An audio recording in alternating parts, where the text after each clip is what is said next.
12 horas e 19 minutos. Esta semana foi a semana dedicada ao dia em que o Amapá passou a ser Brasil, ao dia da luta. Anos depois, o Amapá definitivamente passou a ser parte do território brasileiro. Foi no dia 15 de maio de 1895, quando houve a luta entre brasileiros liderados por Francisco Xavier da Veiga Cabral, o Cabralzinho, e o capitão Lunier, pelo lado francês. Resultou em uma grande carnificina, e os historiadores estão debruçados até hoje, vão continuar debruçados para analisar este período importante, não só para a história do Amapá, mas para a história do Brasil. E o historiador Giovanni Silva, junto com o colega Jonathan Viana, escreveram este livro aqui, chamado Cabralzinho, a construção do mito de um herói inventado na sociedade amapaense. Boa tarde, historiador Giovanni Silva. Boa tarde a todos os telespectadores. Estamos aqui para comentar alguns fatos históricos sobre essa figura controversa da nossa história do Amapá, que é Cabralzinho. O Brasil reconheceu, à época, a nascente república reconheceu Cabralzinho como um herói. Prova disso é que ele foi nomeado pelo Exército como general honorário e foi recebido por milhares de pessoas, isso há mais de 100 anos, no Rio de Janeiro, em Recife, e ele era considerado um herói. Para outros historiadores, na realidade, ele foi um oportunista que aproveitou um momento da história do Brasil, soube muito bem explorar isso e passou para a condição de herói. Na sua avaliação como historiador, como diz aqui o título do livro, a construção do mito de um herói inventado na sociedade amapaense, na sua avaliação, Cabralzinho é herói ou vilão? Eu passo pela seguinte pergunta, pela seguinte questão. Herói ele é, porque a República considerou ele herói. Então nós temos que trabalhar isso. Agora a questão é, eu considero ele herói?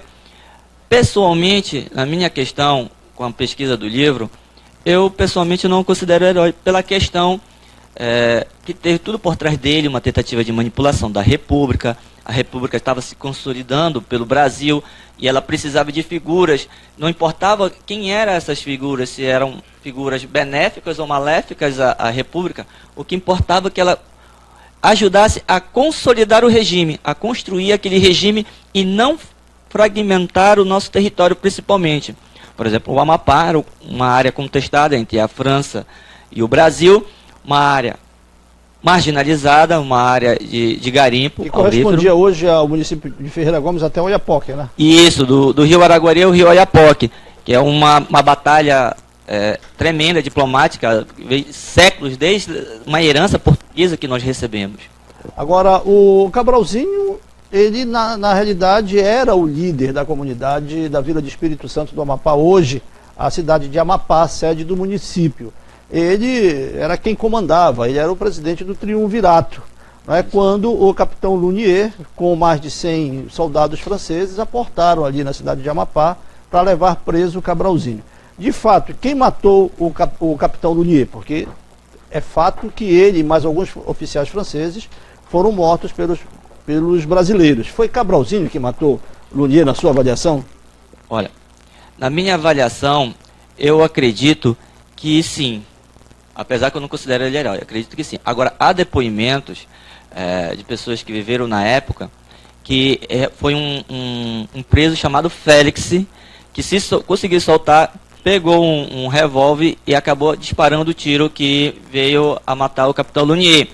Nisso, o Cabralzinho pegou o revólver.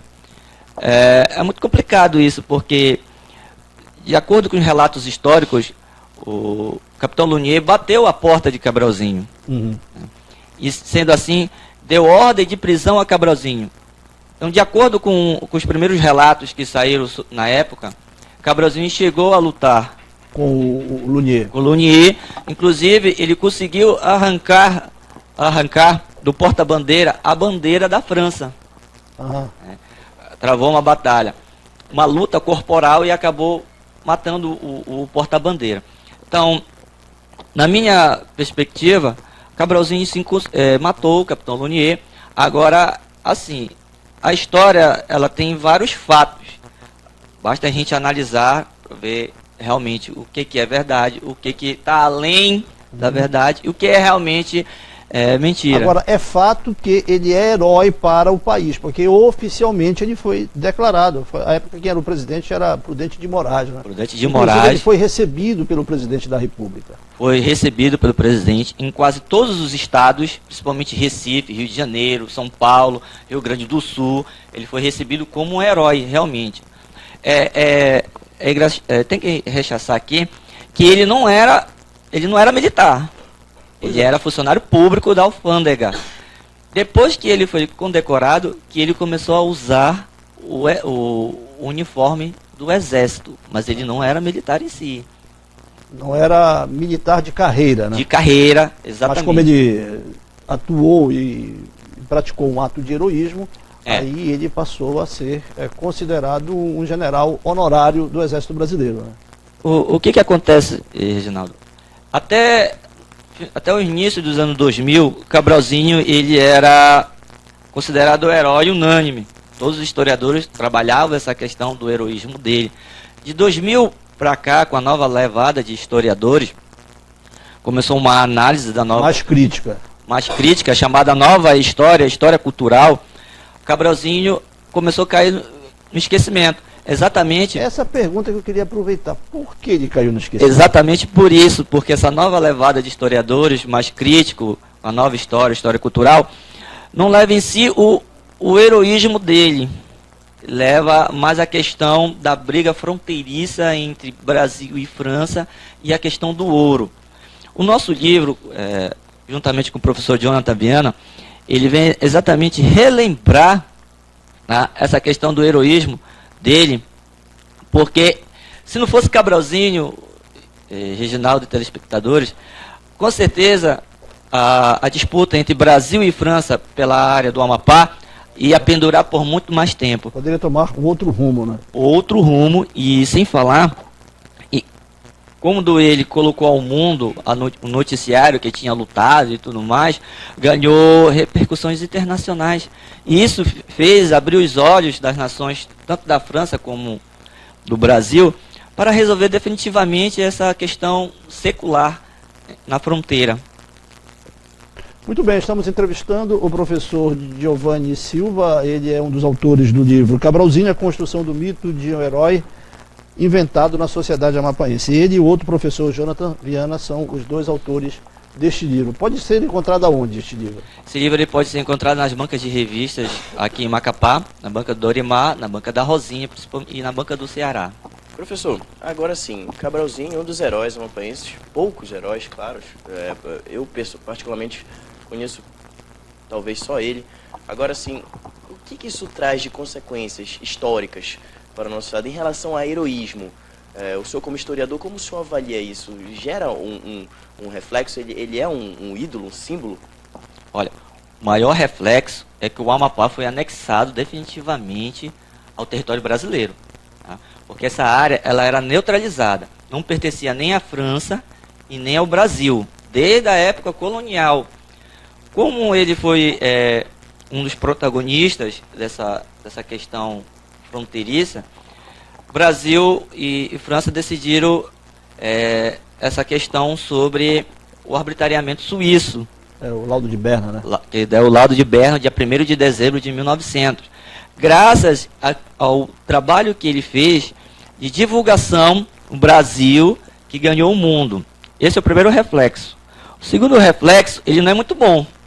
O segundo reflexo para a gente. Porque depois que o Brasil é anexado, o Amapá é anexado ao Brasil, ele vai ser anexado ao Pará. E o Amapá ele vai passar praticamente 43 anos esquecido no mapa. Claro, ainda tem algumas questões fronteiriças na região, porque é uma região de garimpo, mas o governo do Pará praticamente não vai fazer nada aqui. Por exemplo, quando o Janari Nunes chegou aqui, só para você ter uma ideia, existia apenas 3 escolas no Amapá. 3 escolas, 2 em Macapá e uma em Mazagão. Para você ver o reflexo negativo que foi essa anexão ao Pará. Qual era a questão? O governo brasileiro ele deveria ter transformado o Amapá em estado, logo, ou pelo menos em território federal, porque aí você teria uma certa autonomia logo de cara. É verdade. Né? Aí não aconteceu isso. Não. Agora o Amapá, hoje, parte do Brasil. Muitos dizem que foi aqui o único lugar onde o povo brigou para ser Brasil, para ficar do lado brasileiro. Mas a gente agradece a entrevista do professor Giovanni Silva e homenageando aqui a semana, em homenagem ao dia 15 de maio de 1895, quando aconteceu a luta entre brasileiros, comandados por Cabralzinho, e franceses, comandados pelo capitão Lunier. Obrigado, professor. Obrigado, eu que agradeço. Esse espaço para a história do Amapá, ele é de suma importância, pois muita gente não conhece a nossa história, né?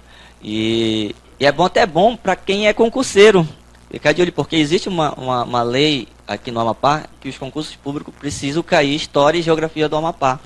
Então, esse espaço para a nossa história, para a nossa cultura, ele é de suma importância. E o programa está de parabéns e obrigado pela oportunidade. Espero voltar outra vez com outras polêmicas de nossa história do Amapá. Muito bem, mais uma vez obrigado. 12 horas e 31 minutos. Vamos a um breve intervalo comercial.